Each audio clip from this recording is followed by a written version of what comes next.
5 राज्यों के विधानसभा चुनावों के एग्जिट पोल मिले जुले संकेत ही दे रहे हैं।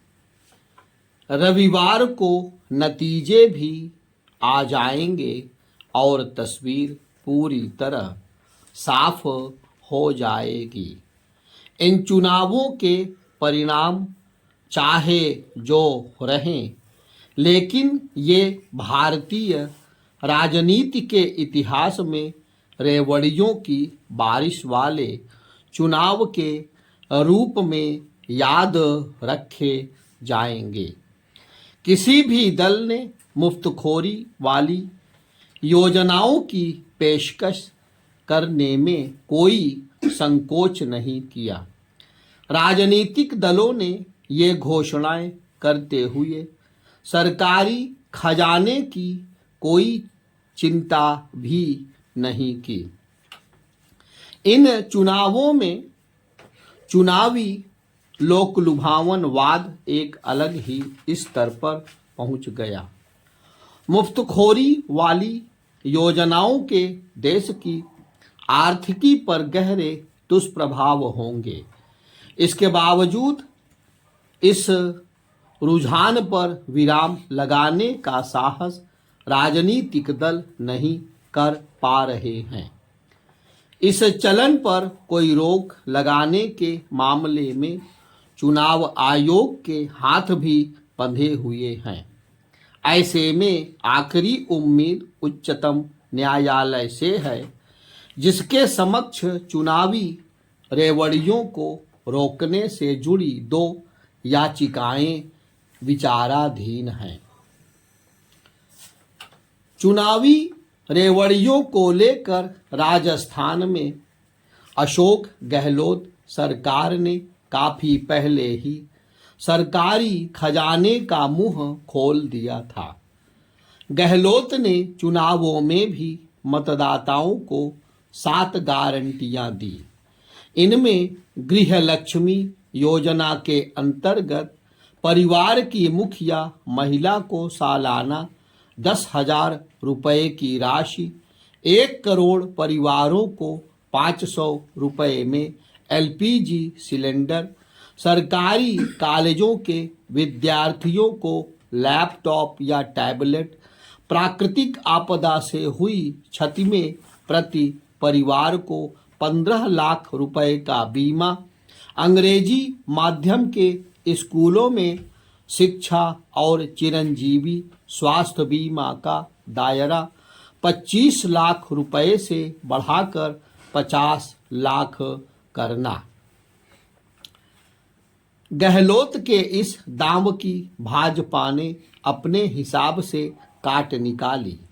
भाजपा ने गरीब परिवार की लड़कियों को मुफ्त शिक्षा, छात्राओं को स्कूटी, 450 रुपए की रियायती दरों पर LPG सिलेंडर, किसानों को सालाना 12,000 रुपए की मदद, कॉलेज छात्रों को 1,200 रुपए मासिक का परिवहन भत्ता और दिव्यांगों एवं वरिष्ठ नागरिकों को 1,500 रुपए की मासिक पेंशन जैसे वादे किए। मध्य प्रदेश में भाजपा 2 दशकों से अधिक की अपनी सत्ता को लेकर कार्यकर्ताओं और मतदाताओं की ऊब से जूझ रही थी। इस स्थिति को बदलने के लिए मुख्यमंत्री शिवराज सिंह चौहान ने उपहारों की पोटली खोल दी। इस साल उन्होंने महिलाओं के लिए लाडली बहना योजना आरंभ की। शुरुआत हर महीने 1,000 की राशि से हुई। जब कांग्रेस ने 1,500 रुपए मासिक की ऐसी ही योजना का वादा किया, तो शिवराज सरकार ने 1,250 रुपए महीना देना शुरू कर दिया। शिवराज ने इसे 3,000 रुपए प्रति माह तक ले जाने का वादा किया है। मतदाताओं को लुभाने की इन दोनों दलों की यह मुहिम किसी नीलामी प्रक्रिया जैसी बन गई। जब कांग्रेस ने 500 रुपए में सिलेंडर का वादा किया तो शिवराज ने कहा कि वह 450 में ही सिलेंडर उपलब्ध कराएंगे। यहाँ कांग्रेस ने 100 यूनिट बिजली मुफ्त और उसके बाद की 100 यूनिट आधे दाम में देने के साथ ही छात्रों को मासिक भत्ते का वादा किया। तेलंगाना का रुख करें तो राज्य पर 3 लाख करोड़ रुपए के कर्ज का बोझ बताया जा रहा है। पिछले 10 वर्षों के दौरान राज्य पर कर्ज 300% बढ़ा है। इसके बावजूद मतदाताओं को लुभाने के लिए लोक लुभावन वादे किए गए। सत्तारूढ़ भारत राष्ट्र समिति यानी BRS ने हर शादी में सरकारी शगुन के तौर पर 1 लाख रुपए देने का ऐलान किया। अलग अलग समुदाय के हिसाब से इसका नाम भी कल्याण लक्ष्मी और शादी मुबारक रखा गया। इसके अतिरिक्त 15 लाख रुपए का स्वास्थ्य बीमा, बिगड़ी बनाने वालों को 5,000 रुपए का मानदेय और गरीब घरों की महिलाओं को 3,000 रुपए के अतिरिक्त किसानों के लिए कर्ज माफी का वादा किया।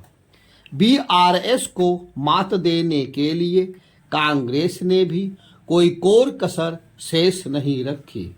उसने कर्नाटक की तर्ज पर यहाँ भी कुछ गारंटियाँ दी। BRS के सरकारी शगुन की हवा निकालने के लिए कांग्रेस ने अल्पसंख्यक समुदाय की दुल्हन की 1.60 लाख रुपए की राशि और हिंदू वधू को 1 लाख रुपए की राशि के साथ ही 1 तोला सोना देने का वादा किया। सरकारी शगुन में भी आखिर अंतर क्या? असल में इसके माध्यम से भी समुदायों की सांस्कृतिक विविधताओं का लाभ उठाना है। मानो इतना ही काफी नहीं। कांग्रेस ने 18 साल से अधिक की छात्राओं के लिए इलेक्ट्रिक स्कूटी, ऑटो रिक्शा चालकों को सालाना 12,000 रुपये, विधवाओं के लिए 6,000 रुपये मासिक की पेंशन और किसानों को 3 लाख रुपए तक का ब्याज मुक्त कर्ज देने का भी वादा किया। भाजपा भी पीछे नहीं रही। उसने भी तमाम रेवड़ियों के साथ गरीब परिवारों को साल में 4 सिलेंडर मुफ्त देने के साथ ही डीजल एवं पेट्रोल पर वैट घटाने का वादा किया। रेवड़ियों के मामले में छत्तीसगढ़ में अपेक्षाकृत संयम दिखा। यहाँ निवर्तमान सरकार ने युवाओं को 2,500 रुपये का मासिक भत्ता और लड़कियों को शादी के दौरान 25,000 से 50,000 रुपये के अनुदान का वादा किया। चुनावी राज्यों में मिजोरम ही इकलौता ऐसा रहा जहां रेवड़ियों की कोई चर्चा नहीं थी। रेवड़ी संस्कृति की शुरुआत यूं तो तमिलनाडु से हुई, जहां द्रविड़ पार्टियों विशेषकर अन्ना द्रमुक ने मतदाताओं को लुभाने के लिए प्रेशर कुकर से लेकर टेलीविज़न सेट तक दिए। कालांतर में आम आदमी पार्टी ने इस रेवड़ी संस्कृति को नया आयाम देते हुए पहले दिल्ली और फिर पंजाब में सरकार बनाई, लेकिन कर्नाटक में कांग्रेस 5 गारंटियों के जरिए इसे एक अलग ही स्तर पर ले गई। पंजाब में आपके हाथों मिली करारी शिकस्त के बाद कांग्रेस ने चुनावी रेवड़ियों का एक नया ताना बाना बुना। इस चुनावी विसंगति को आखिर कौन दूर करेगा? अफसोस की बात है कि चुनाव आयोग केवल मूक दर्शक बनकर रह गया है। चूंकि राजनीतिक दलों में रेवड़ियों को लेकर परस्पर होड़ है, इसलिए केवल न्यायिक हस्तक्षेप से ही कोई उम्मीद बची है। अदालत ने सवाल उठाया है कि वह इस मामले में क्या कर सकती है। उसे समय रहते हुए कोई सार्थक हस्तक्षेप करना होगा, अन्यथा कहीं स्थिति पूरी तरह नियंत्रण से बाहर ना हो जाए, तब लोकतंत्र महज एक मखौल बनकर रह जाएगा।